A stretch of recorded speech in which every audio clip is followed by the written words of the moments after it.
Hi everybody, my name is Jenny Smith and I work for the Trinity Challenge and we'll be setting up the Youth Summit Day 1, Session 1 interactive workshop with you.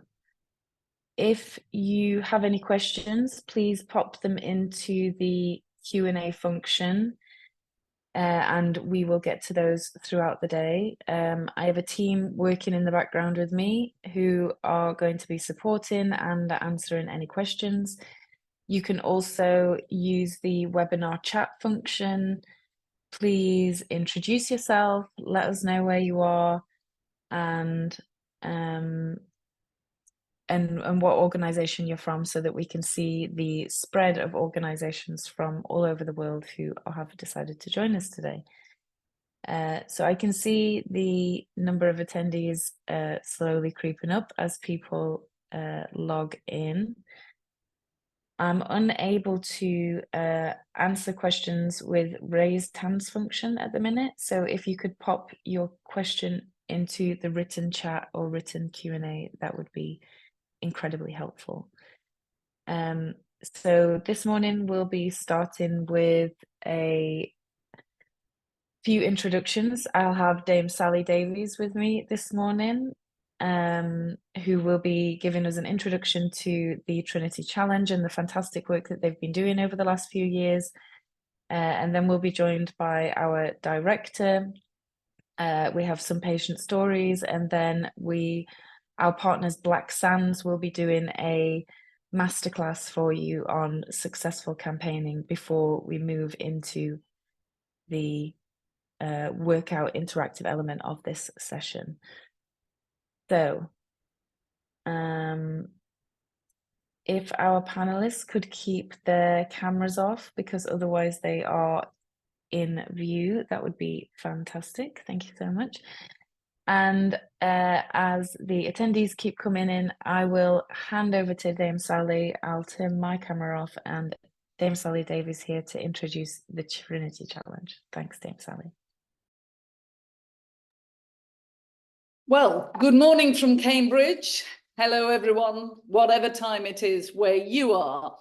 And I want to welcome you to the Trinity Challenge Youth Summit. It's an idea we've been wandering at for quite some time because we think it's very important to involve youth. And I'm going to talk a bit about that. So great you're all here. And I want to thank you for being here, but also for your commitment to tackling one of the most pressing issues of our time, antimicrobial resistance, that I call AMR. Let me start by telling you why I set up the Trinity Challenge in 2020. We had the COVID pandemic, and what I saw was the governments and responders were using standard data, but there was lots more data that could be really helpful. So we set up the Trinity Challenge as a charity to put a challenge out there. It's absolutely what it says on the tin about how to do better data analysis, develop better tools with collaboration to prepare better for a global health crisis, to respond better, to recover better.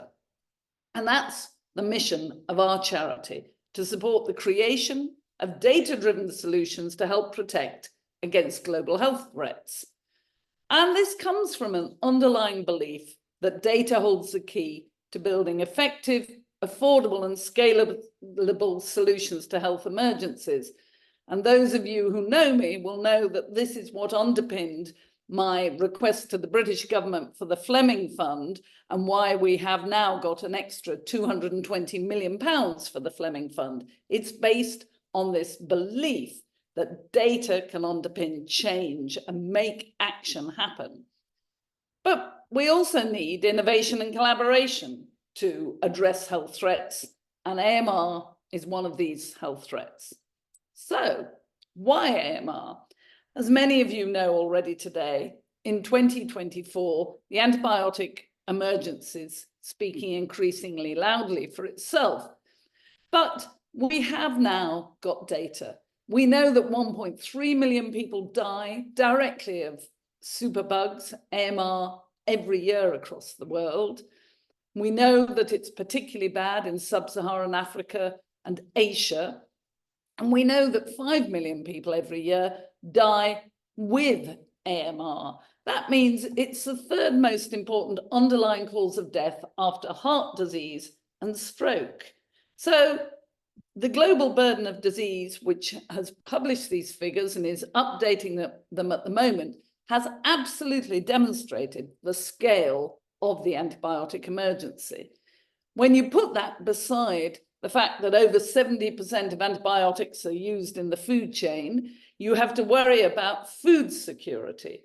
We worry because so much is peed and pooed out, let alone manufacturing effluent, about planet and environment security. And if you have, as we have, an empty pipeline of new and effective drugs, what we have is a health security issue. And all of that leads into a risk to our economies. And there's very nice work demonstrating the damage this is already causing to GDPs and out-of-pocket expenses for families too. But today, we're not just going to talk about AMR, we're going to harness your enthusiasm and energy, the spirit of youth, all of you. And I think that youth involvement is crucial in awareness raising and advocacy for AMR, because antimicrobial resistance is an intergenerational problem. The older people have used the antibiotics that we already have, and we haven't made sure new ones are available. The older people have put up with bad wash, bad inequitable solutions, and you're in a mess. So there's a pivotal role for the perspective and contribution of youth leaders and youth-led organizations in driving meaningful change. The first, of course, is your abilities. You, the younger generation, as I know from my own daughters and friends and young colleagues, are really adept at using technology and social media, tools that are absolutely essential in increasing awareness and steering public conversations these days. You're the experts adapting to and leveraging the ever-changing platforms to inform millions of people and then inspire action. You are the influencers. Secondly, you will bring to this, as to other problems and issues, fresh perspectives. And you are our future leaders as well as innovators. Our solutions to AMR are going to need new ways of thinking and novel approaches. So we want to harness your creativity, your energy, your determination, as they're all invaluable to our shared mission. Lastly, and I think most importantly, your voices matter. You have the power to influence your peers, communities, policymakers. Advocacy is about making your voice heard and standing up for what is right and driving the change you want to see in the world. Arguably, I have ended up as the UK Special Envoy on AMR because I do take responsibility to make things happen, to raise the issue of AMR and never to let it go. Throughout this summit, you will have the opportunity to participate in workshops and discussions led by your peers, supported by experts in the field, which makes it really helpful and creative for you. You're going to collaborate on creating impactful campaigns that can raise awareness about AMR and promote responsible antibiotic use. And as we take part in this two-day youth summit, I want you to be bold, be curious, and be collaborative. Share your ideas, learn from each other, and don't be afraid to challenge the norms. Better to challenge and make a mistake than to stay half asleep and not deliver anything. So thank you for your dedication to the cause. By being here today, you're taking steps, I believe, to a healthier, safer world. Together, we can rise to the challenge and turn the tide against antimicrobial resistance. I've been leading the UK work on AMR for over 12 years. But actually 18 months ago, AMR got personal for me, and my own goddaughter, Emily, died of it. And she asked me to use this experience and knowledge that we have from that in my pursued my campaigns on AMR. So if it hasn't been personal for you, I'm really pleased. But be careful, this gets personal for all of us, and equity demands we act. I'm now going to hand over to Marc Mendelson, who is the director of our Trinity Challenge, and he'll talk a bit about AMR.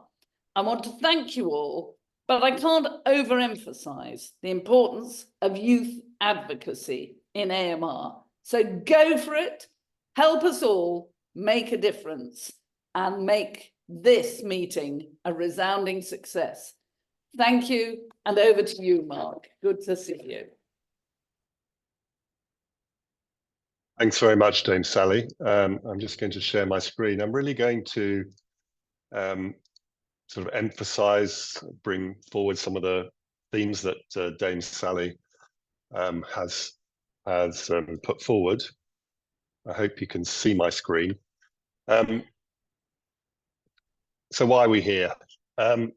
Well, antibiotic resistance is why we're here. Antibiotic resistance in bacteria. The terms antimicrobial resistance or AMR is often used interchangeably for antibiotic resistance in bacteria. But I think we need to be very clear what this summit is about. This summit is about the youth's role in really driving forward change in the field of the increasing pandemic of bacterial infection to antibiotics. So just over 125 years ago, a report in a local newspaper reported a man who had been cutting the grass without any shoes on and got a cut to his foot. That foot became infected. This was 30 years before antibiotics had even been invented. And to save this man's life, his foot had to be amputated. Fast forward to 1942 when antibiotics were first used. And this is one of the first patients, a young girl, had a rose thorn injury into the face, got a horrible infection in the face. And suddenly antibiotics were there. And this was a miracle that this little girl survived, because 2 years earlier, or even a year earlier, he would have died. Now we come to the present day, and unfortunately the overuse and misuse of antibiotics has led to a stage where bacteria now are becoming increasingly resistant. And we hear about superbugs, which is really only the very, very tip of the iceberg. But what happens to drive antibiotic resistance, the reason it's getting worse, is because of our overuse and misuse of antibiotics. And Dame Sally has already given some figures. Basically, what you need to know is it's getting worse. And the predictions are that more and more people will die from antibiotic resistance, but much more importantly, actually, is its effect on our everyday expectations of what we can expect from a health system, because antibiotics really underpin modern medicine as we know it. You need antibiotics to be able to safely undertake surgical operations.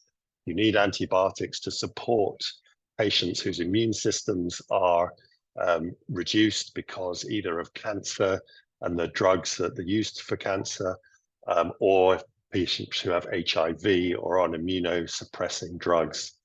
And so these patients, these people, including friends and family that you may know, are dependent on antibiotics. And without antibiotics working, human health and modern medicine really are changed. Antibiotics in many countries, not all by any means, but in many countries, the majority of the total amount of antibiotics used in that country are used in food production systems. And unfortunately, not only do we use those antibiotics to actually treat sick animals, which, like with humans, will need an antibiotic, but we use antibiotics in huge amounts in the feed that we give the animals and in their water that we give them. The antibiotics are in there. to both promote the growth of the animal, to get them to market quicker, to increase the mass of meat, and to get them to market quicker so you can increase the financial reward, and also to stop infection. If a couple of chickens out of 30,000 in a shed are coughing, farmers aren't generally going to go chicken to chicken with a stethoscope to try and find those that need an antibiotic. They're going to put a lot of antibiotic into water and feed. Now, that can be appropriate when there is a need and there are a lot of sick animals to save the rest, but often that's done routinely in farms. And so huge amounts of antibiotics are used. And what happens in humans happens in animals. You give an animal an antibiotic, antibiotic-resistant bacteria will be selected out within and on their bodies with the bacteria that are in and on their bodies. And those can be transmitted to humans from farm to fork. So animal use of antibiotics is a huge issue and one of the big drivers of antibiotic resistance, both in the animals and potentially, we don't know exactly how much it drives it, but we know that there is antibiotic resistance which crosses from animals to humans and from farm to fork. The other issue is the environment. And while there are unsafe sanitation practices in so many countries of the world, 490 million people still practice open defecation into water systems. And so antibiotic-resistant bacteria get into those systems and start to impact on the environment. And pharmaceutical plants, production plants that produce antibiotics, waste from those plants, those production systems gets into the environment. And the antibiotics and their breakdown products can then increase the amount of resistance of bacteria in the environment, which then get into a food chain and then move on again potentially into animals and humans. So antibiotic resistance is truly a One Health problem. It affects humans, it affects animal health and our food security, and it affects environmental health. And that's one of the big issues for us to as a challenge, because it's such a multifaceted problem. And Dame Sally's very eloquently put forward the case for youth. We know probably the best example of youth campaigns are around climate change. And of course, climate change and antibiotic resistance have a lot of similarities, because both clean air that we breathe and effective antibiotics are what we call global common goods. If you put fossil fuels, if you put petrol into your car and pollute the environment, you're not just harming yourself potentially, but everybody else. If you take antibiotics unnecessarily and you increase the amount of antibiotic resistance in bacteria, which can be transferred to other people, then you are impacting on them. So both climate change and antibiotic resistance really are problems of the global commons. They're planetary problems that affect us all. And there's no such thing as a bystander. As Dame Sally said, be careful, because even if it doesn't affect you now, it's going to affect potentially in the future you, your loved ones, friends, family, etc. So that's why I think it's so important that we all get involved, and the youth, of course, primarily is the focus of today's and tomorrow's sessions. So I join Dame Sally in urging you to be bold, have thoughts. There's no such thing as a bad thought. There are good ideas come from sometimes the most unlikely places.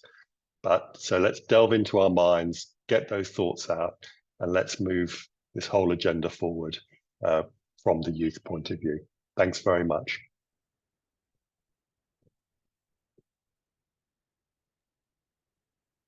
I'm going to hand back, I think, to Jenny. Thanks so much, Mark, and thanks for the introduction to AMR, antimicrobial resistance, and the reason why we're all here today. So Mark talked a little bit about youth advocacy there and how important it is to have a youth movement behind topic areas like this. So now we're going to hear from a from someone who's working in advocacy on behalf of their daughter who died from antimicrobial resistance. And they've recently launched a campaign that I hope will really inspire you guys to think about different ways of connecting with new audiences and talking about this subject that, as Marc said, is a One Health issue affecting so many different things and so many different people. But how can we do that in a sort of new and exciting way? So I think Hamish is going to share his screen for us. Fantastic.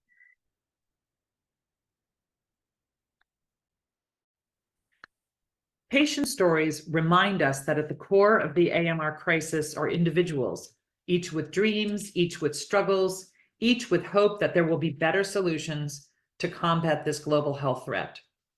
My interest in all this started back in 1995 when I was a young working mom, happily married to Marc, and we had two beautiful and kind children, Micah and Mallory. You can imagine the heartbreak we felt when Mallory was diagnosed with cystic fibrosis. How do you tell your 3-year-old that she has a life-altering lung disease, that she will need to inhale multiple medications every day, and have her chest pummeled by a machine hard enough to dislodge the sticky mucus that gets stuck in the lungs? There was no children's book back then to explain this disease, so I wrote it, Mallory's 65 Roses, because 65 roses is what kids hear when adults say cystic fibrosis. This book taught Mallory the power of narrative. Despite her diagnosis, Mallory had a happy childhood with no significant health challenges until she was colonized by Burkholderia caenosepacea, bacteria known for its resistance. Her doctor said that this would change the trajectory of her life. What I heard was that my daughter Mallory had an expiration date. Once Mallory understood that her bacteria might someday kill her, she started writing in a journal to process her feelings. These are her words. I didn't realize that my chance encounter with an opportunistic pathogen was like walking up to the devil's vending machine. I gave up my life as I knew it, and in return, I was left with the sinking and undeniable reality of my mortality, null and void, erased. Cepacia entered the microbial ecosystem of my lungs uninvited, waiting until my body was vulnerable to make its move. Microscopic armies of these bacterial cells then marched in and set up camp. During my first hospitalization at the start of 7th grade, my medical team came into my room to talk through the treatment plan after they had already started me on a cocktail of IVs. It would happen this way with each subsequent admission. Routinely in this order, cultures were taken, antibiotics were prescribed, drug susceptibility tests were performed, and cocktails were altered. This contributes to resistance. Faster diagnostics would have helped stave off this issue, which is another critical part of antibiotic stewardship. To clear her mind of negative thinking, Mallory developed a mantra, live happy. And by outward appearances, she did just that. Mallory was family-oriented, a straight-A student, and a 3-sport varsity athlete. Second half of her senior year, Mallory got very sick, and of this time, she writes, as the days wear on, I find myself panicking as I grow more oxygen dependent, experiencing pain with breathing, no longer able to walk without help. But outside of the hospital, life goes on. Even if I do get out in time for prom, I won't be able to find a date.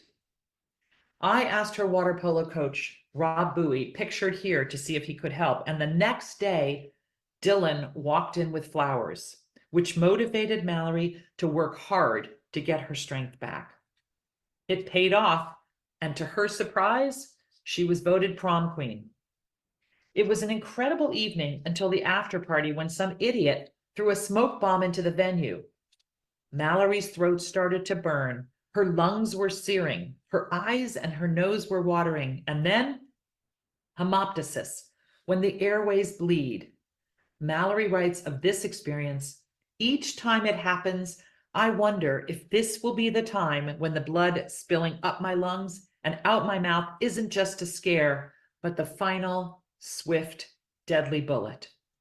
Terrifying moments like this had distilled for Mallory a profound understanding of how precarious life was.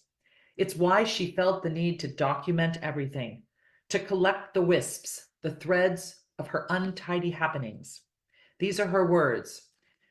As my bacteria became increasingly resistant, I grow decreasingly confident in the plans that I had etched in my mental map until it's hard to remember they were ever there. I am working very hard to see beauty in a life that looks quite different from the one I wanted, the one I expected. Mallory was finding her voice and she wanted to use it. And in her high school graduation speech, she quotes the universally respected English philosopher Winnie the Pooh. I used to believe in forever, but forever was too good to be true. These are words that she chose for their relevance to her classmates, but that also had a private meaning, inspired by what she refers to as the dark voices in my head, the brokers of hopelessness. College presented new challenges because after growing up with a helicopter mom, Mallory was ready to be on her own, but it was a difficult transition. And she writes about the duck syndrome. When you're like a duck gliding on the water, what no one sees is that underneath we are paddling furiously. The stress of working to make things seem effortless creates a vicious cycle of silence and struggle. The crazy thing is that no one understood Mallory's distress because she still looked so healthy that everyone thought she was the golden girl who had it all. Mallory would have traded everything for the chance to take a breath that didn't hurt, to have a life that wasn't ravaged by resistant bacteria. Straddling the sick and the well worlds, Mallory understood that amplifying patient voices could have implications for society, which is why she spent 10 years documenting what it was like to live with bacteria that was a known killer. 67 hospitalizations led Mallory to write, "I am limited in what I can do, but not in what I can say. Resistant bacteria does a lot of taking, of dreams, of time, of travel, of friendships, of freedom, of potential, of plans, of lives. It's a complex, unpredictable, irreversible, progressive, painful, suffocating, choking weed. When I developed a fungal infection, things got even more complicated and emotionally traumatic. I used to have fun. I used to be fun, but now I'm afraid of everything, of being myself, but also of losing who I am, that the choices I make are going to cut my life short. I am going to be on IVs for the rest of my life, and it's very hard on the liver. I'm afraid that I won't be happy, that I won't have friends or a significant other. Sex with a PICC line or an IV drip? Ugh, I am afraid I will always just be that sick girl. And yet Mallory persevered, graduating from Stanford Phi Beta Kappa, ready to take on the world. But doctors said she could not do environmental field work that she had trained for because it would further damage her lungs. Mallory was devastated, but she had to move on. She got hired to write a book, The Gottlieb Native Garden, a California love story. But working independently was lonely, so Mallory interviewed for a writing job at a company with lots of young employees. They made her an offer based on her writing samples, but when she disclosed her medical condition, they withdrew it. Shortly after, a lung function test led to a hospital admission. Once again, Mallory was distraught. This time because she had to cancel a third date with a guy she really liked. I said, invite him to the hospital. Why not see if he can handle it? One very special nurse helped her get ready for the date. Nurse Ashley washed her hair, gave her a pedicure and a facial, and ran to the drugstore to get Mallory mascara. This while she was in the ICU. Mallory had a wonderful time on her date, even though he wasn't her person. And in fact, Dave is happily married to a man and they have a beautiful baby. As Mallory's body deteriorated, she sharpened her mind, crystallized her thinking, honed her writing skills, and hoped to find love. It was New Year's Eve, 2015, when Mallory met Jack, who I call her real-life Prince Charming. They were having so much fun, but suddenly Mallory was back in the hospital. The antibiotics had stopped working, and the only option left was transplant. The approval meant a cross-country move since UPMC was the only center willing to take on her complicated case. So Mallory had to say goodbye to everyone, knowing she might not make it back. There were oh so many tears. Jack is holding the dog in the picture on the right, and Mallory is hugging her brother Micah on the left. Once in Pittsburgh, Mallory struggled to breathe. She struggled to stay hopeful. She worried that her bacteria would kill her before new lungs arrived, that she would end up in the ICU clinging to life. If that happens, she writes, I want to be as comfortable as possible through opioids or anti-anxiety meds, but not be so out of it that I'm unconscious unless the pain is severe enough to necessitate that. I want to maintain dignity to whatever extent possible, to receive whatever life-saving tactic is appropriate, to be able to communicate in some way, to have the blinds open for natural light, to have calming music to listen to have my mom or dad with me always. I want to live. The call for lungs finally came, but it was a false alarm, and many months later, the fourth call was a go. Despite her fears, Mallory was so excited to receive the gift of life, new lungs. The recovery was grueling, but 1 month later, Mallory was celebrating her 25th birthday without supplemental oxygen. It was the happiest time as we dared to dream about a new life back in California, because at this point we were still in Pittsburgh. But just a few weeks later, the cepacia was back. Doctors told us it was fully resistant and that there were no more treatments. My husband, Marc, was not willing to accept that, so he went in search of phage therapy. Epidemiologist Stephanie Strathdy tweeted for researchers to help us find a cocktail while our closest friends and family gathered to be with us. Because Mallory was on a ventilator, she scribbled this note, which reads, "Can't talk at all, but so grateful you are all here for the hardest part." During this time, the United States Navy was quietly working on a treatment for an invisible enemy that they called Iraqibacter, resistant bacteria causing serious infections to military personnel wounded in battle. Herculean efforts enabled the United States Navy to prepare and deliver a phage match for Mallory's isolate of cepacia. And that night, Mallory became the first patient in the United States with cystic fibrosis to receive phage therapy under the FDA's compassionate use provision. We were so happy. The phages are in the box on the left. But the very next morning, doctors said that Mallory had been without oxygen for too long and advised us to make the gut-wrenching decision to remove life support.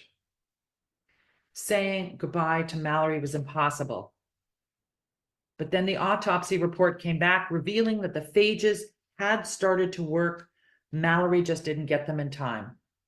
Marc could not save his daughter, but he was certain that phage therapy could save others. So we shared Mallory's story with the media. We urged the medical community to take a closer look at phages, and we raised money to make the inaugural grant to IPATH, which is now leading the first ever NIH-funded trial using phage therapy.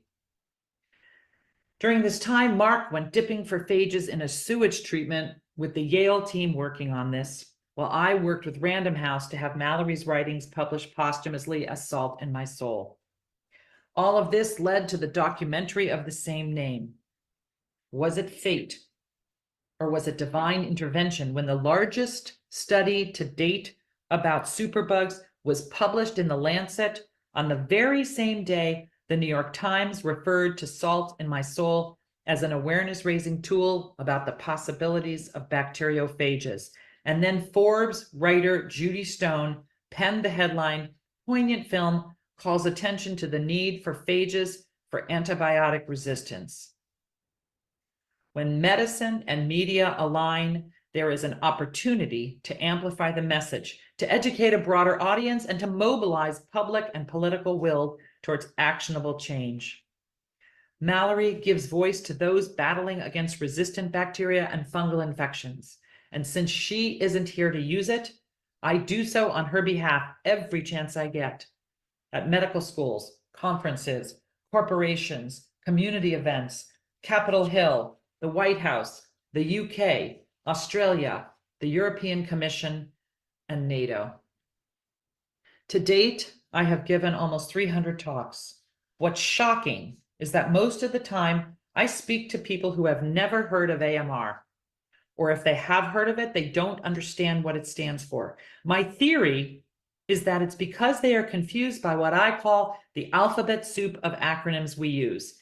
AMR for antimicrobial resistance, AR for antibiotic resistance, DRI for drug-resistant infections, DR for drug resistance, MDR for multiply drug resistant, and some use the word superbugs. In fact, the World Health just issued a communication where they were talking about AB for antibiotic resistance. Our brains need clear concepts to make sense of things. We need to use a singular term so people understand. Take cancer, for example. You say that word in any language and people get it, even though it refers to many different diseases. This sense of urgency that I'm feeling, which I'm getting from the people who are working on this, comes from being dangerously close to a post-antibiotic era. Kevin Outerson, who is the executive director of CarbX, says there is a way to fix this, that the science to address AMR is extraordinary, but the business model is broken. The good news is that because there's been a collapse in the drug development pipeline and a lack of state-of-the-art diagnostics at the same time, superbugs are proving to be a formidable enemy. Many drug companies, governments, and medical researchers are collaborating on a global revival of antibiotics, antifungals, phage therapy, and better diagnostics. But it's not enough. We need AMR to penetrate our consciousness. We need a worldwide aha moment where people understand just how many people will die or have died from AMR.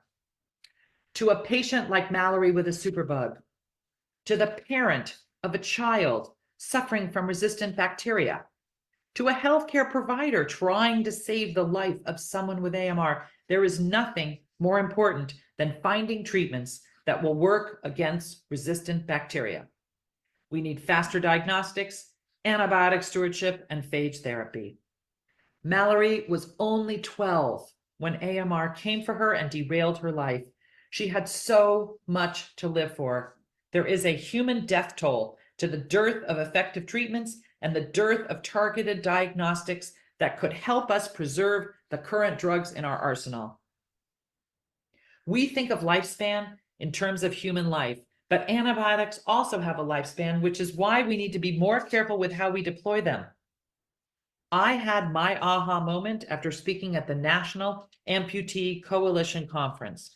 I learned that amputees are at increased risk of bacterial infections and that perfectly healthy people can get infections that lead to amputations.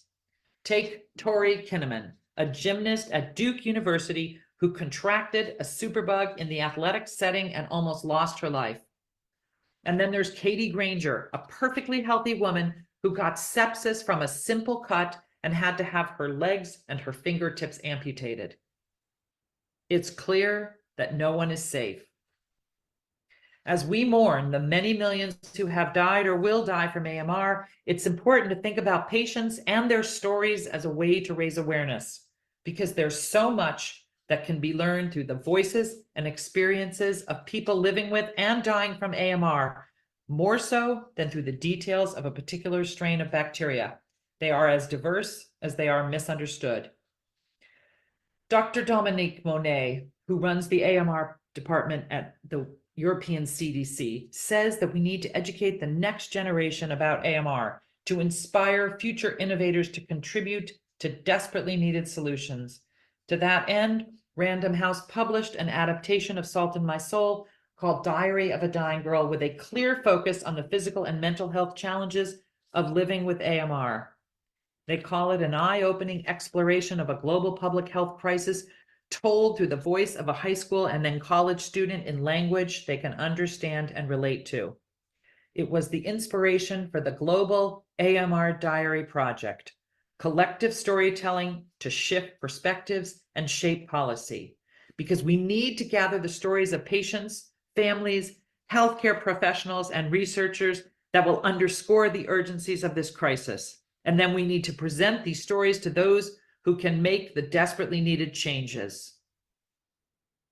By bringing these stories to life, we can trigger the transformation in perception that will make this crisis feel real and help people understand that deaths from AMR were and are preventable. Thank you.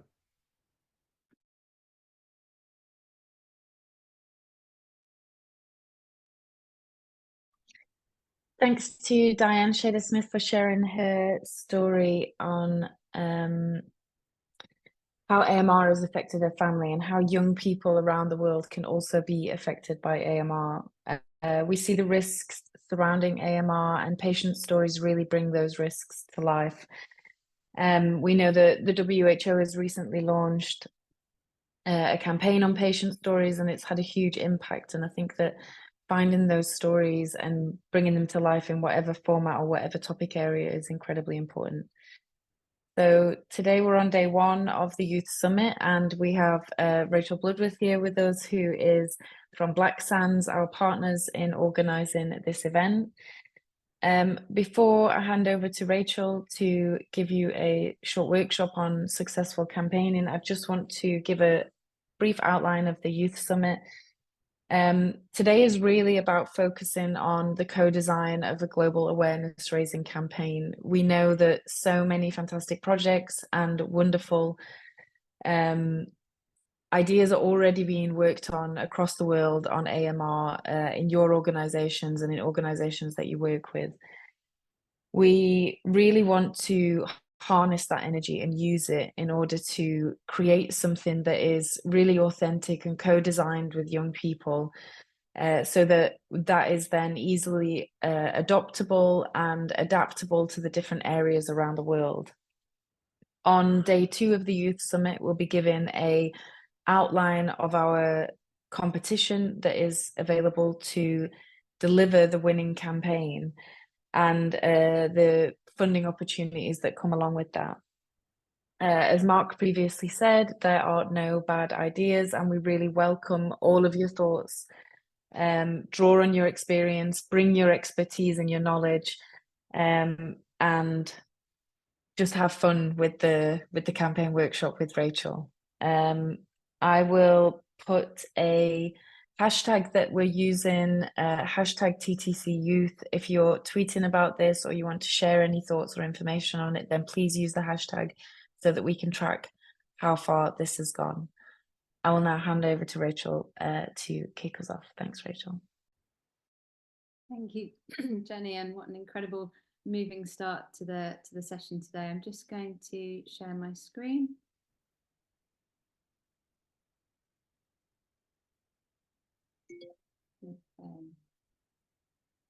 Is that showing up okay for everyone?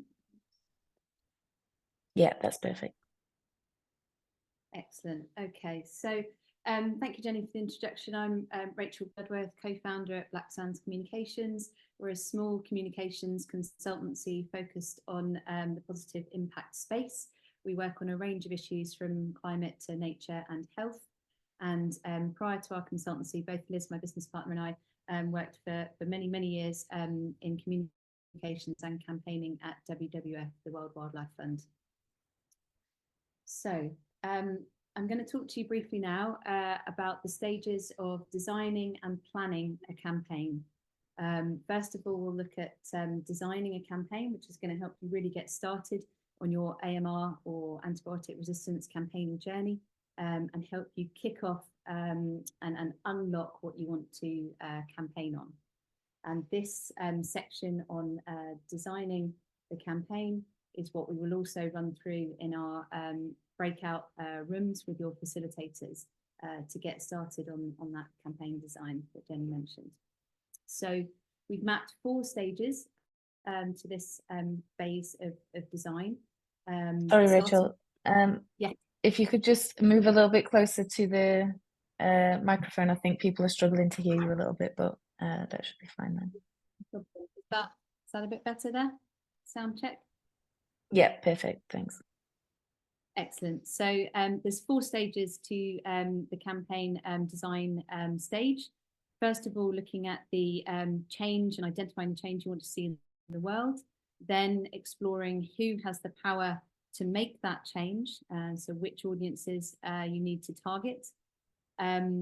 Moving on to exploring what success looks like, and then finally the fun bit of getting creative.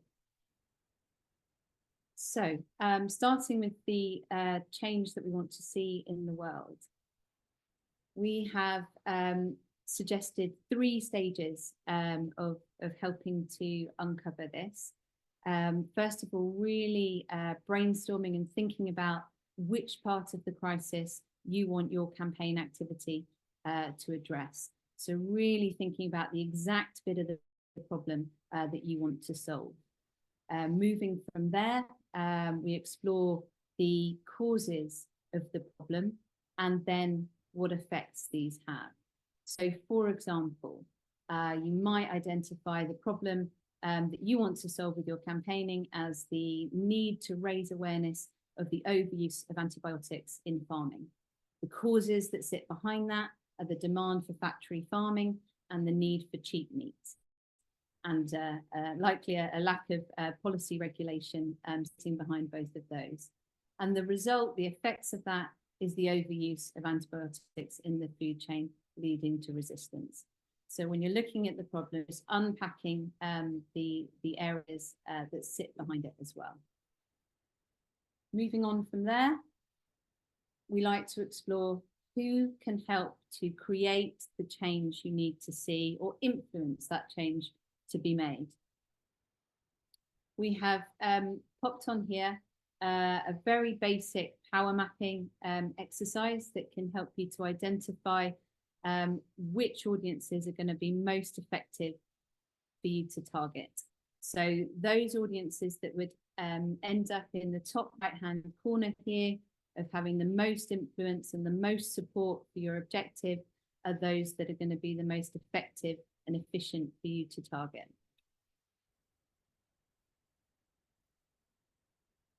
Looking next at what success looks like now that you've identified what you need to do and who you need to reach.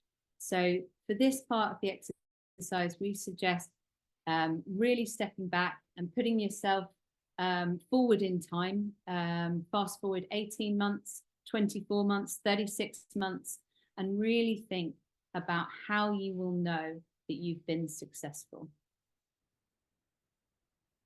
Originally, I designed this slide with a straight line between A and B, but my partner Liz said, no, Rachel, that's absolutely wrong. There is no campaign that is so straightforward and linear that you go from A being the problem to B being the solution in that way. So what that is a good reminder of when you are thinking about what success looks like and picturing yourself in the future of achieving that, is really also taking time to reflect on the key aspects of your campaign that got you there. What are the things that are going to help you get to your end goal?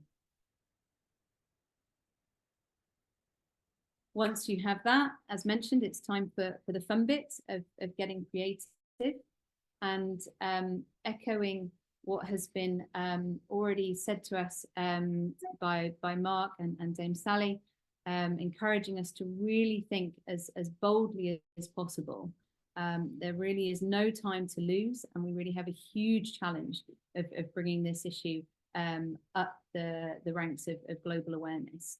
So when you're getting creative and when you're in the breakout rooms shortly, please do plan without practical constraints to begin with. It is a lot more difficult to be creative and bold and brave than it is to be practical and to be limited by the resources and any other concerns that you might have. So for this stage of your campaign planning, go big, and be open-minded, be forward-thinking, and the practical bit will follow later. And speaking of the practical bits, once you have done that first stage of campaign design, then you can get into your campaign planning. And this bit is much more practical. So there's 4 stages at this during this phase, where we'll talk about a SMART objective, the exact call to action that you need for your campaign, getting clear on the timeline of how those activities come together, and last but not least, of course, knowing what your KPIs and your measures of success are. So for your SMART objective, something that people sort of use a lot in terminology, it's about being specific, measurable, achievable, relevant, and time-bound. So that's a really good checklist to think back once you've drafted your objective to make sure that it's going to do each and every one of those things. Now, if like me, that can feel a little bit overwhelming sometimes when you're campaign planning, we like to do the so that check. And that's something Liz, my partner, particularly always brings into the conversation. So as an example, we've decided that we want to activate youth voices on the antibiotic emergency. Great, sounds fantastic on its own, but it's not. It's not enough. We need to know why we need to do that. So we want to activate youth voices on the antibiotic emergency so that policymakers in the US take notice and change regulation by 2025, for example. So we know what the objective is. We also have a date and a milestone for that change to be achieved by. Coming next is the call to action. So one of the ways that we like to really uncover the best way to frame the campaign call to action is to really go through a think, feel, do approach with our audiences that have been identified earlier. And when you think about the do, what your key audiences need to do, we encourage you to be as open-minded and creative as possible. You don't need to stick to what has worked before in traditional campaigning. We're in a new space, everything is changing quickly, and it might not be a petition that you need to drive action on. It might be a social media campaign. It might just be a simple social media post share, or it might be that you need to get people to an event, for example. But as you're going through what this is, be as forward thinking and creative as possible. And then it's time to get a bit more practical again.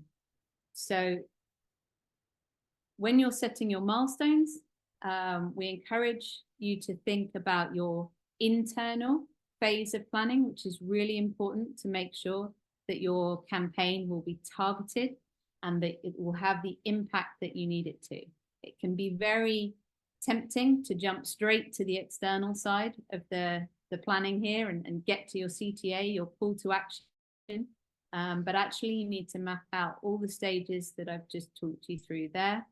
And of course, at the end, to make sure that you have your KPIs. And when you're thinking about KPIs, it's not just the impact at the end that you need to measure, but also the things that you're doing along the way. So if it is a campaign that's activated on social media, thinking about measuring where you've been successful there, what's driven the share, or what's driven the emails that have had the impact that you need them to. And it's really important to track this along the way so that you can learn as your campaign evolves. You can make adjustments based on being efficient with your resources and ultimately make sure that you're going to have the impact that you've designed. So that's it for me. Very shortly, we will be getting into our groups to start designing.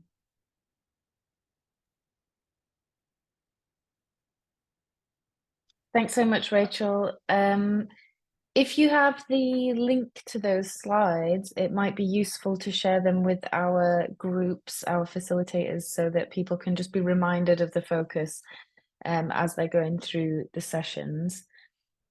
So we have been in the background allocating people to the different breakout rooms. Thanks to those who pre-selected their topic choices. If you didn't pre-select, then you will have been put into one of the topic areas that Rachel outlined previously. We are now going to open the breakout rooms, and we're pretty much on time, which is fantastic. So you should have a full hour to go over this. If anybody needs any support or help during the breakout sessions, then please just get in touch with myself, Jenny, and we also have Hamish, Louise and Charlie from the Trinity Challenge team who will be helping and supporting and are happy to drop into the different breakout sessions as and when needed. So thank you to all our facilitators. Hopefully you have got your facilitators guide and we'll be running through the instructions there. Please remember to hit record when you get into your breakout rooms. And like I said, get in touch if there are any problems. We are happy and here to help. I will now open up the breakout rooms and hopefully everybody will be automatically put into their room. Thank you so much. Everybody, thank you for rejoining. So to our facilitators, if your camera is on, you are visible on the screen. To our participants. So first of all, I just want to say a huge thank you to all of our facilitators. I know that there have been some technical difficulties during the breakout sessions, but we really appreciate your resilience and commitment to the discussions that were being had. So thank you very much. And likewise to all of our participants.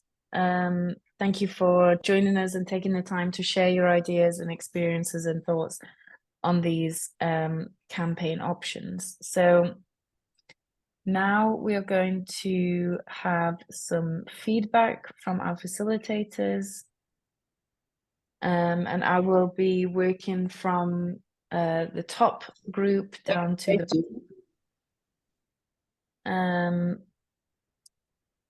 and so our first facilitator was Nashan, who was working on youth voice.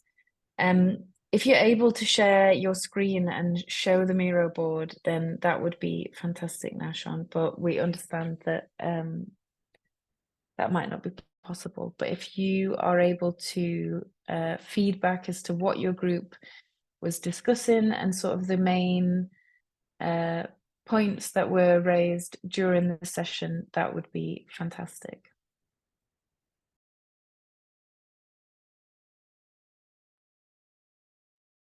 I think that you're muted, just so that you know. Great. So can you hear me now? Yes, we can hear you now. Okay, thank you very much. So for us, we were on, our theme was on youth voices, and our first task was to identify the top 3 things that you would like to see from a successful campaign. And what came up was the success was actually, as the example had listed, one came as the increased awareness, and then okay, let me just start from how they flow. The first one is to have targeted audience. That would be one of the things that would represent a successful campaign, that you have a target audience that you are focusing your campaign on. Then you have a message, a clear and concise message that is tailored to the audience that you have targeted.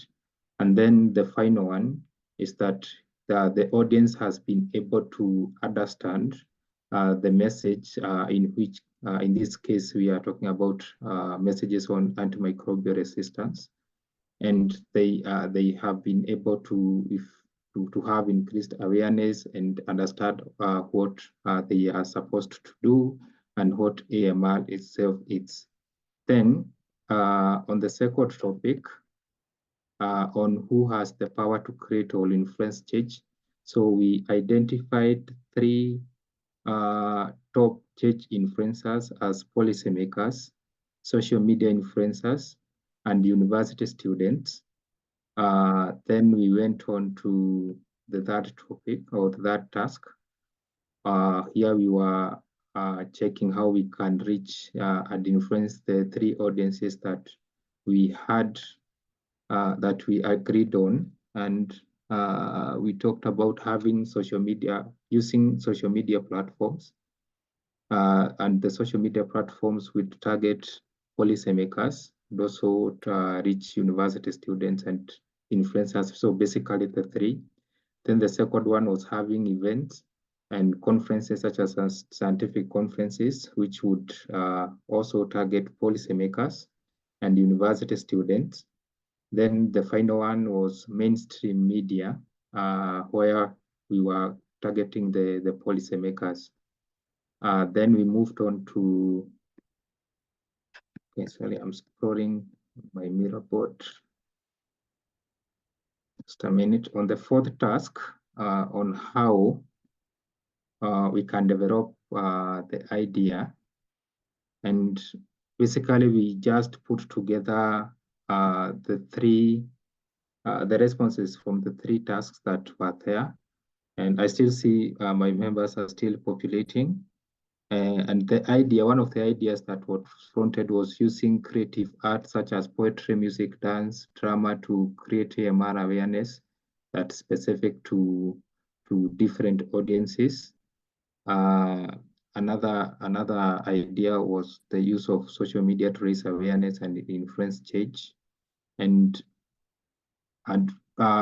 moving with the second idea, we could create a hashtag that will be used on all social media platforms, just to make sure that it increases visibility. Maybe taking an example, if you are on X platform, the visibility of that hashtag increases. And then we can think of the people that we are going to tag when we are running that idea or that hashtag, or when we are identifying we are making those posts.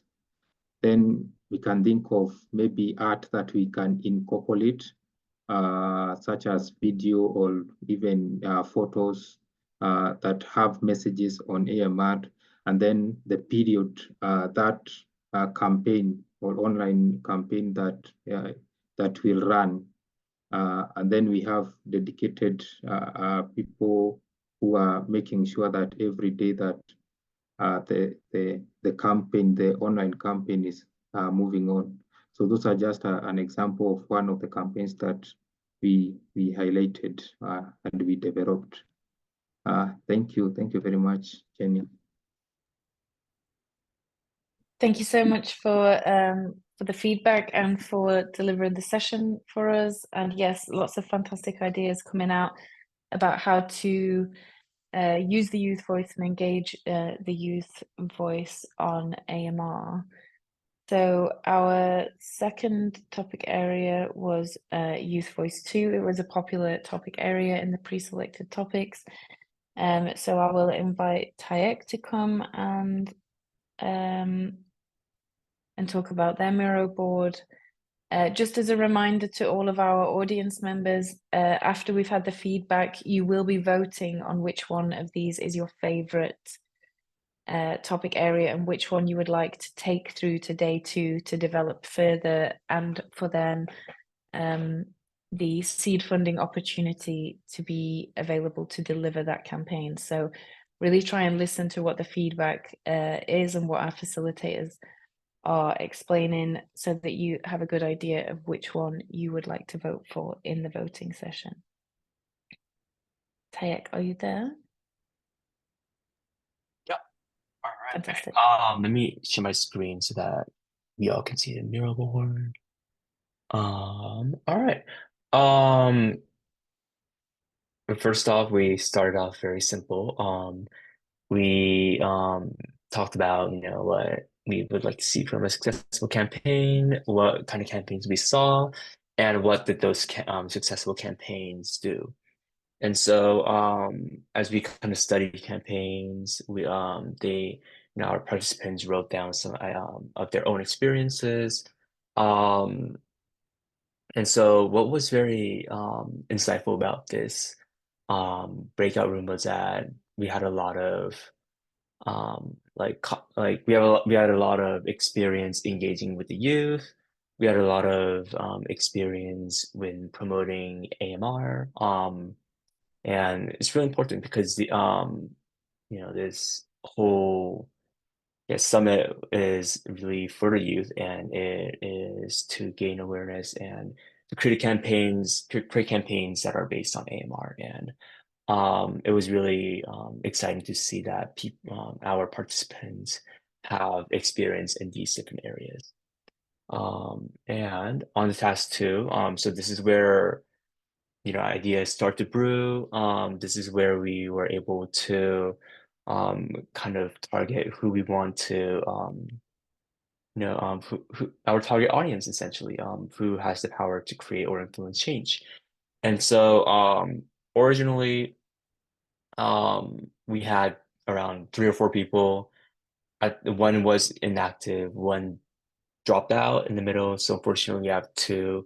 And so we used a lot of discussion techniques. We discussed on some of our choices and which one we wanted to proceed with. Thankfully, what's good about another feature of our breakout rooms is that we think alike. We work in conjunction with each other, so that was really convenient. And both of our remaining participants had youth as one of their target audiences, and we came to the consensus that public health authorities and healthcare professionals can go sort of in the similar category. And so those were our top 2. And from that, we chose to proceed with youth. And so when we thought about the youth in task 3, how can we reach the youth and how can we engage with them? And as you can see, we had some ideas on how to reach the youth, and social media is one of them. So were events. And especially as someone who's living in the US and has a lot of exposure to the youth, and as a member of the youth, these are very, very efficient ways of reaching out to the youth. And I really just love how our participants were able to kind of delve deeper and step into the shoes of the youth. And so our top 2 was fairly obvious for us. It was social media and events. Those were what we have in common. And we decided that while social media has its benefits, events were events are what really enable the youth to work together and to actually engage with one another, while social media, it's more of like scrolling on posts that not many people might actually view. And so this is where real ideas were being produced. And this is what I really mean by working in conjunction with each other, is that if someone built on an idea, another built on another part of that idea of how we're going to achieve that, right? And so the main idea that we had was Youth for Change in AMR. This is sort of a summit that we're sort of a summit similar to the one that we're in right now. And essentially, I believe that the goal was to maybe have more, frequent summits with the youth. And so, as you can see, we have planning for the event, developing youth-focused material, and we want to actually call on interested youth to apply for the program, and then from there we want to train that selected youth and to assign projects for them within their community that they can implement and have sustainable and attainable goals to them. And then our other participant came up with how we want to proceed with discussion. So how we want like any discussion techniques, any engagement techniques that we want to implement. And so, for example, while we also have discussions, we also want to do Q&As to impart impart knowledge of AMR and to help the audience reach a certain level of understanding of AMR. And from there, we want to also develop a training program that will essentially assign these tasks. And do keep in mind that though events may sound like, people have to fly to like a certain place and, they have to, stay there for like 4 days. It can also, one of our, participants also came up with the idea of maybe making it online so that it's really, accessible and it can be reached by many youth. So just want to say it's been a pleasure facilitating my breakout room, and I just love how we were able to go from level 1, level 2, level 3, level 4 without much trouble. And I love how, again, I love how we were able to work, in conjunction with each other and think alike. So yeah, that's it from me. Well, thank you for this time. Thank you so much, Taek. What a wonderful overview that was, and really interesting that there were sort of similarities between the two youth voice groups, events, social media coming up. I think you're right, events are very sort of energizing, especially for young people, but for everyone really, and some really nice ideas that have come out of that. So thank you for feeding back. So moving on, we have our first healthcare education group, which was Augusto's group. So Augusto, if you are there and would be able to feedback for us, that would be fantastic. And I see you're able to share screen, which is great. Sure thing. And okay, thank you so much. Thank you, Lily, and hello, everybody. Thank you so much. And thank you as well for my wonderful group. So for discussion regarding healthcare education, first, we're discussing the ideas on what we like, of course, to see in the successful campaign. And most of the ideas focused on two main big topics, which was achieving behavioral change through knowledge and awareness strategies and education policy on AMR. So the main idea seemed very focused towards sort of AMR stewardship related endeavors. So then we try to decide which will be our main audiences in order for our stewardship program or stewardship campaign, to receive that message. And there was a very diluted voting process in here. So we ended up with three main options that then everybody took on their two main options. And the three main audiences that were selected were the health professionals, spiritual leaders because of their community relevance, the health professionals, of course, because of their background and influence within the health sector, and media personalities as a way to guide and empower and multiply the message through their own platforms. And of course, then we took on to decide within these main audiences, how are we going to be reaching them?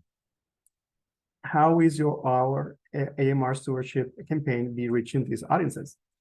And the two main components that were mostly the most prevalent were social media, especially when it comes to audiences that are more social media involved, such as media personalities, influencers, and such, and community outreach events in which it could be included health professionals directly intervening with health professionals, and or the spiritual leaders as well in the community. So we came across this whole linkage of ideas, and then we set up to decide how we're going to link those ideas. What are the for each one of our colleagues in the breakout room, what is the connection that we want to build? What is our ideal campaign? And the main idea that sprouted from the collaboration was that it was best to create an AMR stewardship education campaign with a One Health approach that was directed towards with a community focus through the selected audiences or the selected stakeholders that we had outlined. And for example, the most developed idea here focused on the health professionals.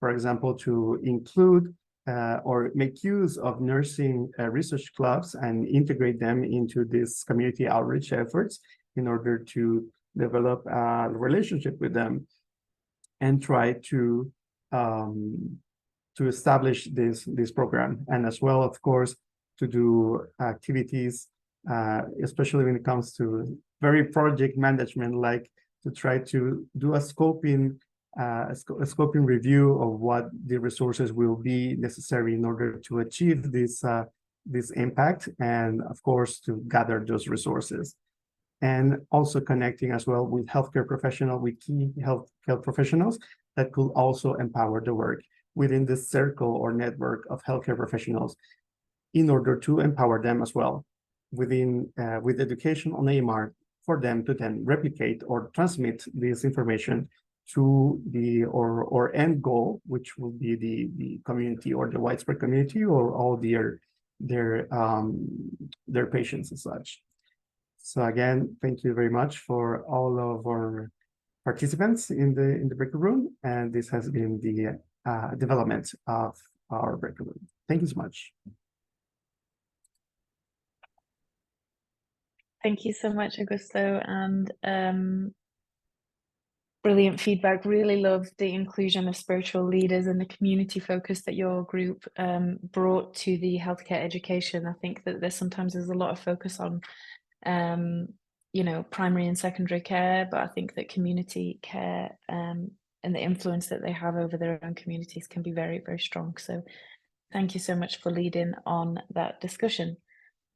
So our next group is pharmaceutical companies, and Eugenia was in there as the facilitator. I know this was quite a small group, so if we've just got a short bit of feedback, then that is absolutely fine as well. Eugenia, thank you for leading the group for us. Yep, thank you so much. So our starting point was to focus on India, because we have a participant, Sarah, who does great science educational outreach there, and who had like a great overview of the main stakeholders and the current debates around AMR in the country. So we wanted to focus on India. And the first priority that we saw was that AMR as a term is often misunderstood still in the country, and we want to generate a discussion around it that captures people's imagination. And the second main challenge that we saw specifically when we think about pharmaceuticals is regulation, and the lack of regulation that exists around manufacturing processes, and limiting the chance that pharmaceutical antibiotics may leak into water and then find their way back into the food system. So in terms of audiences, we identified lots of different ones. For pharmaceuticals specifically, obviously, pharmaceutical companies themselves are a key stakeholder to convince of the importance of fighting AMR and taking steps to changing their manufacturing processes. We started to think about where pharmaceutical companies go, what they care about. So consortiums or conferences would be a priority place to show up at, because they're not only can you speak to the companies, but also to policymakers and regulators who have the potential to put some pressure on companies to change those supply chains. There's also the media present who can make sure that the debate around AMR reaches the wider public, and civil society organizations who are on the ground, who have insights on the challenges that people face with AMR. So our plan for the campaign is to first select a conference where all of these stakeholders will be, and then try to make the campaign as interactive as possible. So we would come as a youth organization, and before we joined, put together a youth manifesto, which Karina also joined our discussion, and she said that she's been working on separate youth manifesto and that the format works really well. So it would be modeled on existing manifestos around AMR, such as the ones that are prepared for the UN General Assembly, and see like what the demands are in those policy frameworks, but apply those to youth and give the unique viewpoints of youth and what demands they have for companies. Maybe with an AMR and sustainability angle that links it to climate, just making it a bit more personal and bringing the story to life. And then once that manifesto is ready, we brainstormed lots of different ways we could show up at an event. So from information stands to inviting experts to join us at those information stands, youth representatives, and then working with organizations like the Trinity Challenge to see how we can have a voice at those events. So from joining panels to organizing a little side event, and maybe publishing the youth manifesto on the platforms of these organizations or on their social media channels. So that was our campaign ideas. And just one more thing, we also looked into there's a business responsibility and sustainability report that's published in India. That's an annual report on companies and how they score on different ESG ratings, which are really important in the private sector, as you all know. So one of the tangible requests in the youth manifesto would be to maybe introduce some sort of requirement for companies to report on their AMR, on the steps that they take to fight AMR in their manufacturing processes. So yeah, I'll stop there, and thank you to everyone who joined the breakout group. It was really great to discuss with you. Thanks so much, Eugenia. That was a very detailed plan for a small group, so really fantastic work, and great to hear sort of some of the different key elements. Really interesting to talk about the manifesto. I'm actually just going to drop the WHO Youth Manifesto link into the group so that people can have a look at that, and I'm sure you'll see some familiar faces. Some of the facilitators that are supporting us today have been a part of pulling that together, so have a look and see what you think. Okay, I am actually going to call on Shalini now because Shalini has to leave us. So I will call on Shalini to give the feedback for her group. Thank you so much, Shalini. Thanks, Jenny. Can you hear me? Yes, we can hear you. So, thanks.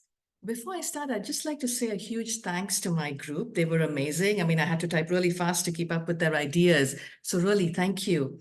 Our topic was health education. And the first task was the top 3 things you would like to see from a successful campaign. And here we discussed the campaign topic, what does success look like, etc. So the topic was increasing awareness of AMR among the future health workforce and science students, because they're the ones who are going to be dealing with it very soon. And here we included some ideas like the increase of interprofessional collaboration and learning to fight AMR so that everyone is aware of what to do before they graduate. And here for the campaign, we included ideas like sharing victim stories, messages from AMR survivors, etc., because of just how powerful the impact is. And then moving on to activity 2. So how do we get the curriculum on AMR to be included? I mean, how to get AMR included in the education curriculum. So here we discussed who we should talk to and get them on board. So some of the key people we included were the college administrators, of course, and student associations, organizations working on AMR, ministries of health, student ambassadors, patient advocates, and funders, of course, because I mean, if you have funding for this, you get less resistance. This was something that was pointed out during the discussion. And then, of course, politicians. So this was a whole list of who we had to see to get the AMR included in the curriculum. And then moving on to activity 3, ways to reach and influence this audience. We discussed emails, meetings, events like mini conferences and exhibitions to just highlight how important it is to address AMR, how important it is across therapeutic areas. So here we also included reaching out to student organizations, organizing trainings and events, and actually students also presenting their research work to get everyone on board, and also highlighting the One Health approach as was mentioned earlier as well. And then the top idea in reaching this audience, here we couldn't decide, so we decided on 2 approaches. The first one was organizing meetings, and the second one was exhibitions and mini conferences. So with meetings, how do we get meetings with the people who we need to reach? So the first one was to come up with a briefing note to highlight the impact of AMR on different therapeutic areas. Example, the negative impact of AMR on cancer care. So here we decided that we would do a really impactful briefing note and send it. And then once we get the meeting, to have a roundtable discussion to drive the point home really with everyone, all the stakeholders around. And we also discussed funding and involving student organizations who advocate change, the ones who are already working on AMR. And infographics also was discussed. And for the exhibition bit, we talked about including the R&D on what students are doing, professional programs coming and talking about how they did it in other countries, so it could be implemented. But our focus was on Africa, so how this could be implemented in Africa. So basically, all of these points eventually led to including AMR in the curricula for students. Thank you.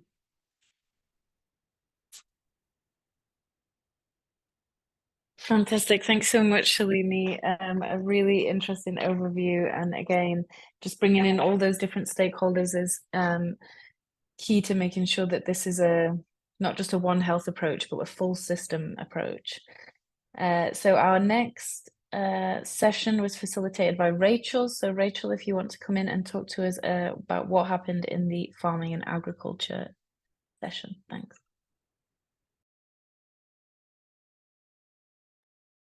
Oh, you're muted, Rachel. Sorry. Thank you, Jenny, and everyone in my group. We had a great discussion. I'm just going to share screen now. Show you our Miro board. There we go. Fantastic. So our brief was how can we convince large-scale farming to stop giving medically useful antibiotics to healthy animals? And in discussing the successful what would success be for that campaign, we talked about policies that will regulate use along with accountability measures. Really important that regulation comes with accountability, the need for consumer awareness, and also incentives to make it economically viable. And one last note there, that it needs to have wide buy-in geographically, so we don't end up at a market level with an imbalance. Moving along to who has the power to create or influence the change, policymakers, investors, and regulatory bodies all came up really highly there. And in terms of how we can reach these audiences, there were 2 strong themes that came through. One of those was letter writing, and then the other was social media. And as we went through the task 4, where we built on those ideas, we really started to develop quite a full package of how to bring that to life. So the letter writing might start at a country level, but then expand and come with an outreach program as well as events. And really importantly, that once that is activated, that there is a whole package of materials for politicians and decision makers once we spark their interest. We also talked about using social media and using farming influencers to help reach our target audiences. And a note there to say that it would be important for the social media content to have the policy endorsement from regulators to make sure that we have the credibility that we need. We talked about a launch event for policymakers with a focus on the economic value of looking at AMR properly, and an additional social media push to really follow up on that enforcement that I mentioned at the beginning, and being able to bridge any traditional divisions that might exist.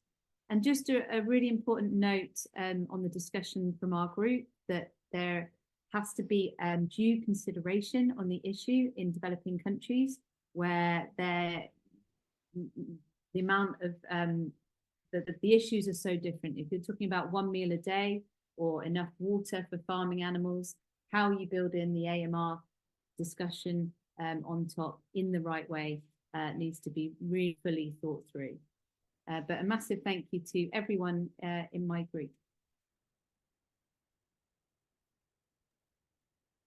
Fantastic, thank you, Rachel. I think that that is a really important focus for us at the Trinity Challenge, and making sure that whatever campaign comes out of these discussions as the winning campaign is adaptable to the different regions, because we know that risk, priority, all look different in different parts of the world. And so we just want to make sure that this is something that all of our groups are considering.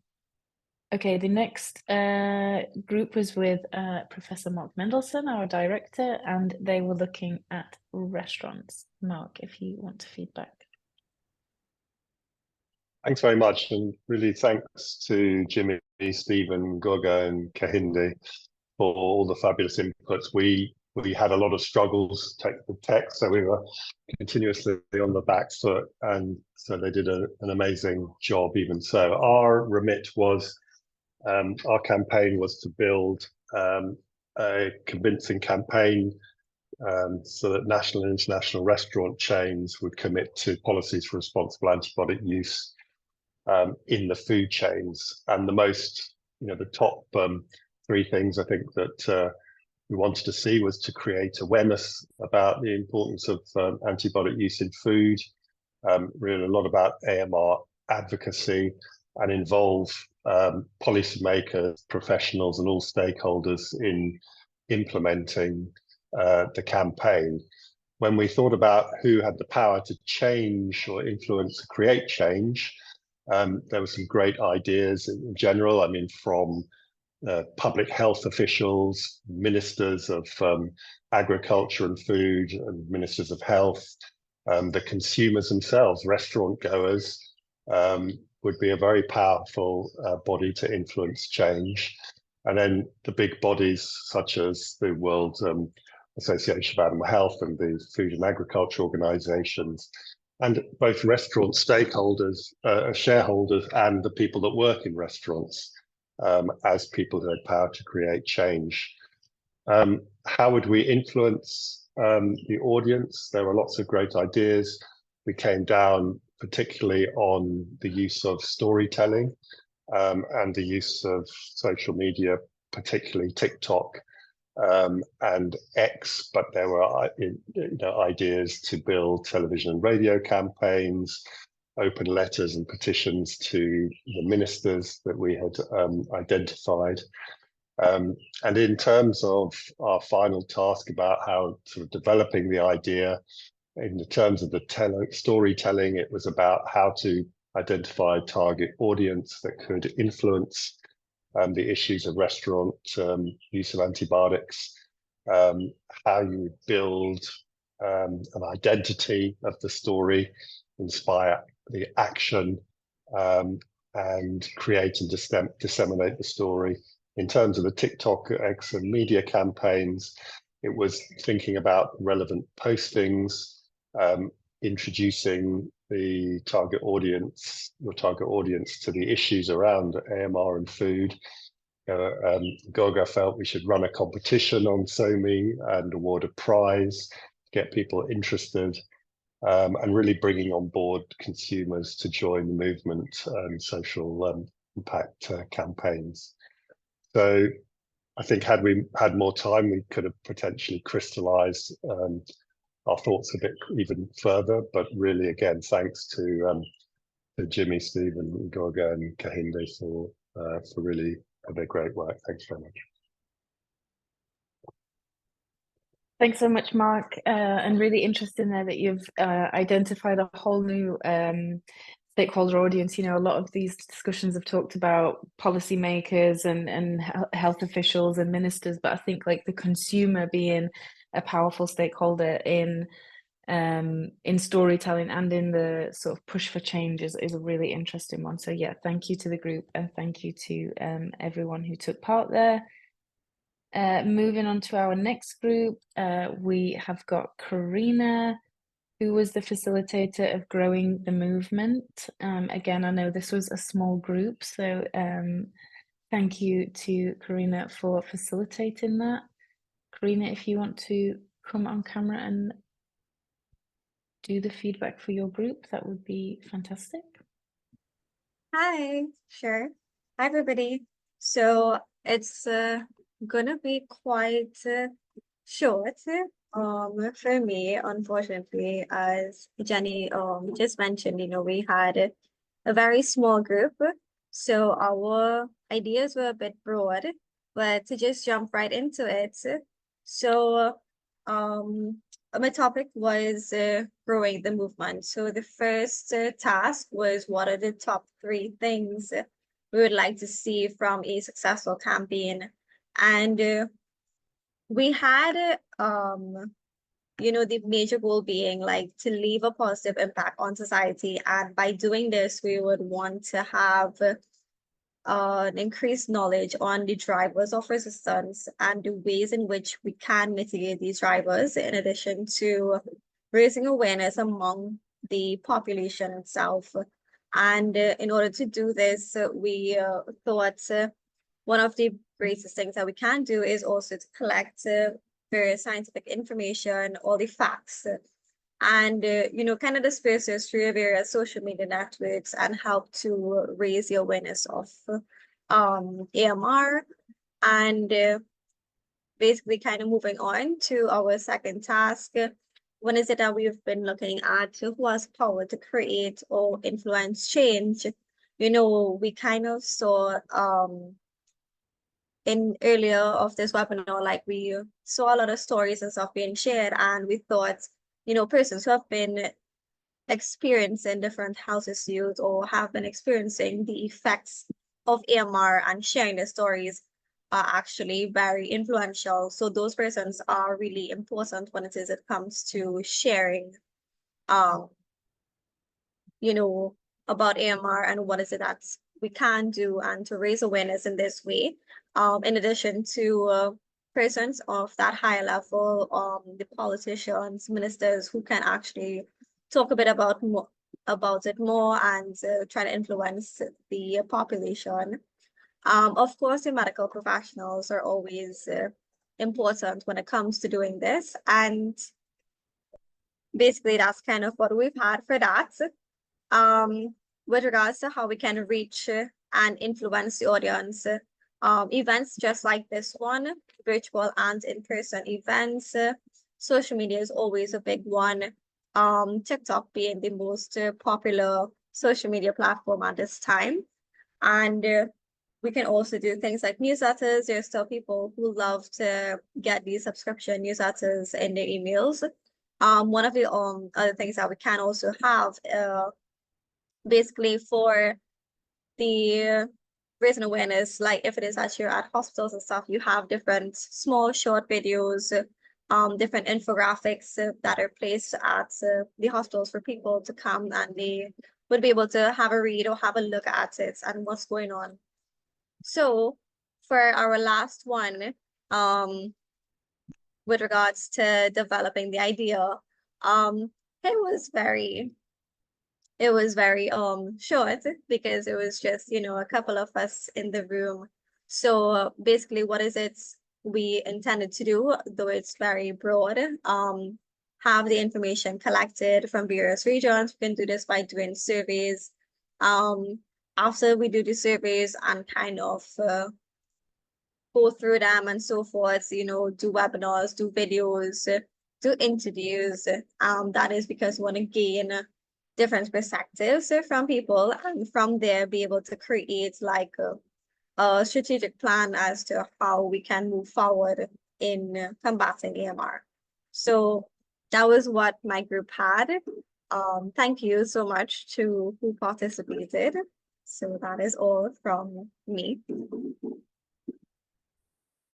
Thank you, Karina. Well, to say it was a small group, there was a lot going on in there again. I think what you said about at the beginning about engaging the Global South and improving education for everyone around the drivers of AMR is incredibly important. And yeah, just growing the movement for a positive impact. I know you said it was broad answers, but it was also a very broad topic. So I think that you guys did well to hone down into some ideas, especially around sort of education videos and infographics and the use of social media.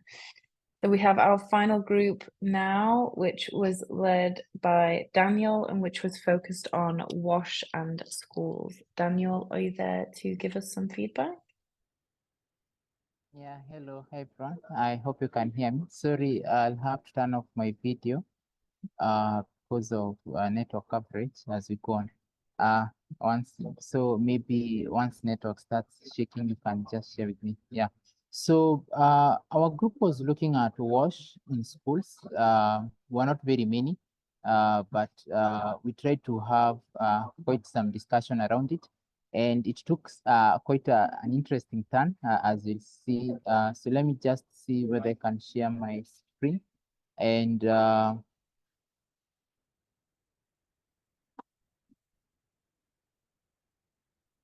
so, okay, so let me just expand this. So we were 4 of us, so 3 of us participating.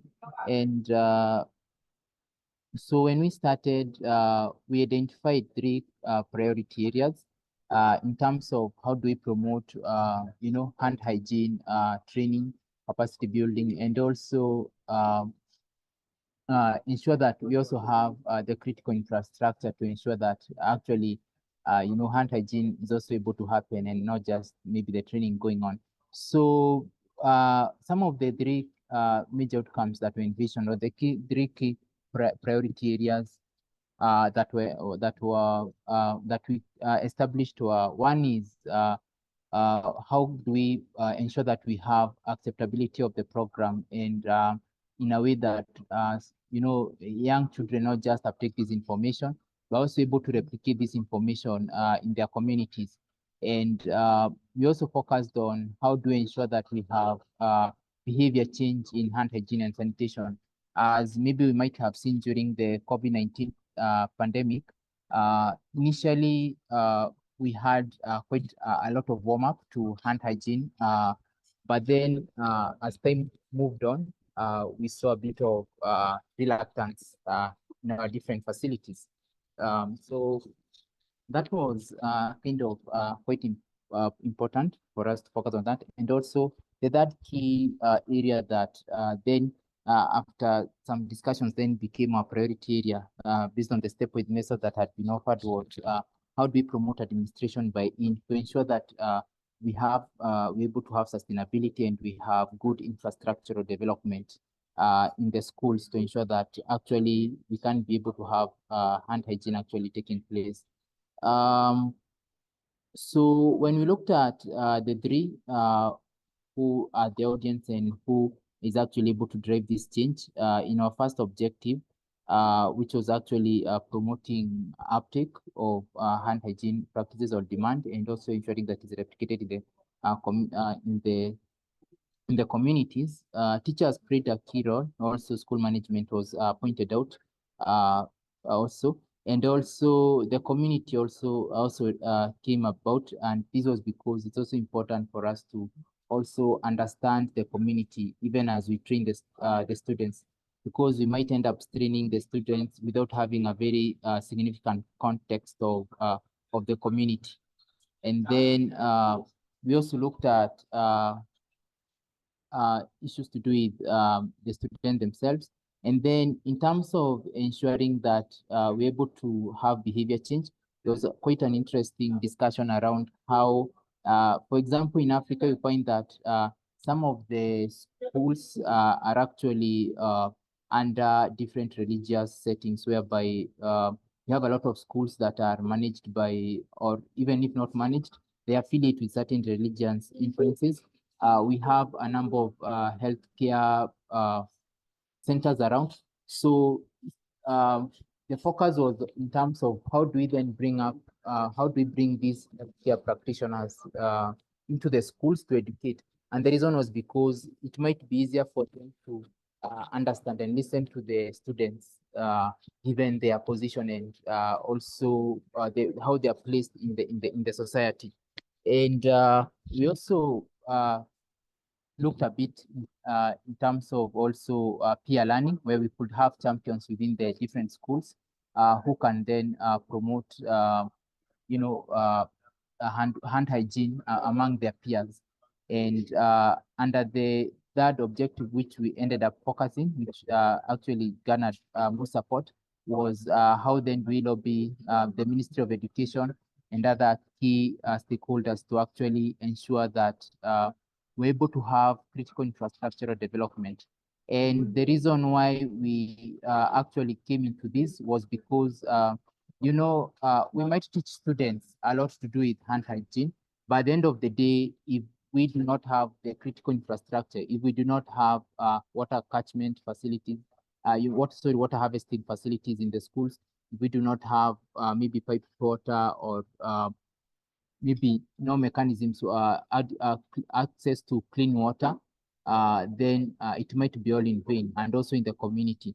So we ended up focusing on how we can engage key policymakers, especially the Ministry of Health, and also supporting partners to ensure that we have the critical infrastructure that is needed to create demand for hand hygiene facility. And so, so our campaign then took shape of focusing not on the students now, but focusing on the key enablers of having this key infrastructure to ensure that we can have that demand for hand hygiene. So looking a bit in terms of how we can, how do we then ensure that we are able to influence these key critical stakeholders. I'm sorry, it's a bit enlarged. Let me just try to reduce it a bit. We had a lot of ideas coming in, and issues to do with how then do we use social media to actually engage, to actually create that pressure to ensure that we're able to raise the criticality in terms of ensuring that we can have we can have that buy-in or a bit of focus from the Ministry of Health in terms of ensuring that we were able to have good infrastructure to ensure hand hygiene. We had done a bit of a summary, so I just want to share from there. We had done a bit of a summary, so let me just share our document here. And so if you see my screen now, so these are the key areas that we prioritized in terms of one is visiting the schools first, also to ensure that we're able to have that dialogue and understand how, what are the key barriers, what are the most feasible ways to ensure that we have this critical infrastructure that is needed to promote WASH implementation in the settings. And then issues to do with signing petitions came along. And an interesting one was actually looking at how we can organize the community public gathering. And this is to ensure that they're able to raise putting pressure, especially to the local administration, so that it then becomes an area of prioritization, be it the branch, Ministry of Education offices or branch, or the different branch Ministry of Health offices or education offices at their community and the representatives therein. There was also the idea of also lobbying legislations, whereby we could also actually engage a bit of maybe politicians, for example, the legislatures, to see whether we could have a bill maybe tabled into Parliament, actually looking at this and improving access. And lastly, organizing multi-stakeholder meetings to ensure that we're able to have a bit of dialogue, not just with the Ministry of Health, but also other key critical players in these spaces, since we have other supporting partners that also play a role, especially in the school settings. And we ended up focusing on these multi-stakeholder meetings, and this is because sometimes government takes long, and it might not have that capacity at that moment to actually ensure that we're able to drive this. So if it's possible to focus on some low-hanging fruits in terms of engaging, having those multi-stakeholder discussions. So how we looked at it was in terms of how to then we create this conversation around the key stakeholders, was first to visit the school, have interactive sessions, and ensure that we're able to co-create interventions with them. The dialogue that we drive with different stakeholders then has a bit of input from the administration and the students themselves, so that it's something that is easy also to uptake. And then through that, identify some priority areas, then do further stakeholder mapping to see who else can be brought on board to actually support in the area of this. Do a bit of also further engagement and planning and plotting. For example, do we need then to have a few pilots and see how it goes, and which will be the key areas of implementation, also depending on the burden of different infectious diseases in these areas. For example, you find that in some facilities, in some settings, speaking from a person who comes, since I come from a low-income country, we have some areas which are hotspots for some of the infections, foodborne infections such as cholera. So it will be actually wise to prioritize that if you are to have anti-hygiene facilities. And also implementation. Now, once it comes to this, for the pilots, and looking at how do we then engage our target audiences and how do we shape this, really influencing. And if you looked at, we are really going back to the particular schools, and then doing an M&E of the pilot, especially in these catchment areas for key infectious diseases, and seeing how we could actually scale this up. So that was our discussion. I want to extend a very great regard to my to the team. That was Tushi, Ajab, Denge, and Washira for the contribution. And it was a short. We had so much other planned, but we had to wrap it up because of time. Thanks so much, and over to you, Jane. Thank you. Thank you so much, Daniel. That was incredibly interesting. And obviously you guys got through a lot and managed to talk about a lot of things. I think some key elements that you raised around behavior change and learning from the pandemic, and how much changed during that time, and how we can sort of regalvanize that energy there. And really, really important topic, the infrastructure, vital infrastructure, and if it's there already for us to be able to then campaign on this. We are now going to move on to the vote quickly before ending. So everybody should be seeing a set of slides from Hamish, and he will, you can just remind yourself of the different topic areas. Second reminder is that we have 2 youth voice groups. So the first was led by Nahashan, and who fed back and who talked about things like poetry and music and dance and using a shared hashtag. And then we had Taek, who was their group was focused on like face-to-face events and online events and a youth summit. And then we had Augusto, Eugenia, Shalini, Rachel, Marc, Karina, and finally Daniel, who presented to us. So I will launch the poll now. And please cast your vote as to which was your, which session you think has the potential to be further developed on day 2 of the Youth Summit, which will take place next Tuesday. Thank you so much to all of our attendees and to all of our facilitators for joining today, giving us your time for this incredibly important issue, this global health challenge that we all face together. It's been incredibly valuable, and we really would love to hear from you and what your and which topic area you would like us to take forward. Hopefully everybody can see the poll that has popped up on the screen. And are able to vote as part of that. At the minute, we have Healthcare Education 2, which is the leading campaign, which is the session that was led by Shalini. We'd really love you guys. Oh, sorry, yes?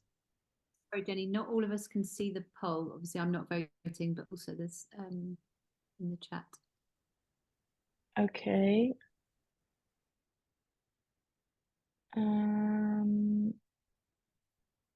Just one second.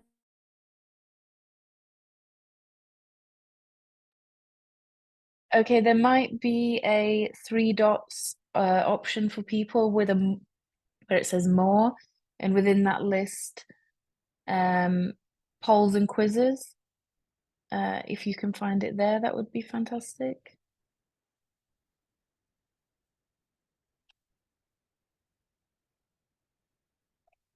If not, then please put your I will relaunch the poll now to see if we can get more people being able to see it. Okay, I've relaunched the poll. Oh, it looks like we're getting much better traction this time. So thank you, everybody.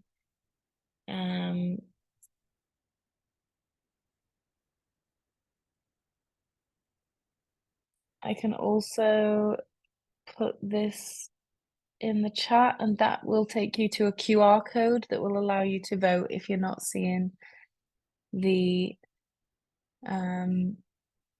poll within the event. Okay, so currently we have a draw.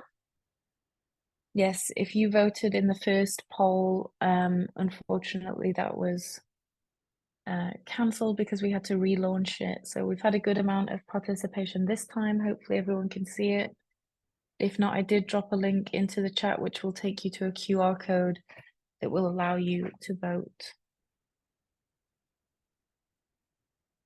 We've had 19 out of 25, 19 out of 29 people. We currently have a draw between Washington Schools and the First Healthcare Education, which was led by Augusto. Sorry, if a few more people could vote, that would be incredibly valuable. If not, I did create a secondary poll, and I will, in as though we had a draw.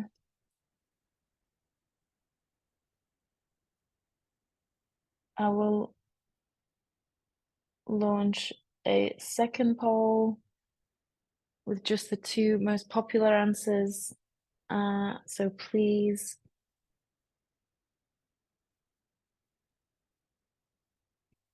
let us know which one you would prefer to take through.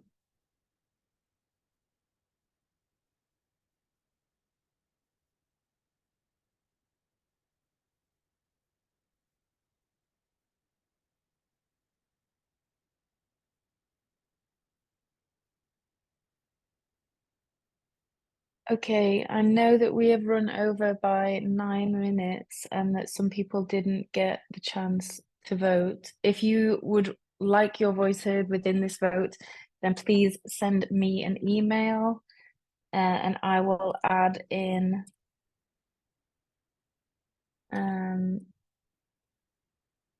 your choice to the vote before we announce the winner. But it has been incredibly valuable having you all here. We really appreciate everybody taking the time. Thank you to our facilitators and our speakers. We really hope that you're able to join us for day 2 of the Youth Summit, where the winning sessions from this morning and the afternoon session that's taking place this afternoon will be we'll go into more detail on what that could look like, and then there'll be another vote. We'll also be announcing the details of the competition and the seed funding opportunities on day 2. So we would really love if you or someone from your organization could join us. Thank you so much to everybody who's working behind the scenes to make this happen. To our facilitators, if you have 2 more minutes to stay online so that you can just give us a little bit of feedback, that would be fantastic. And thank you again to everybody who joined the day 1, session 1 of the Trinity Challenge Youth Summit. We will see you again next week, hopefully.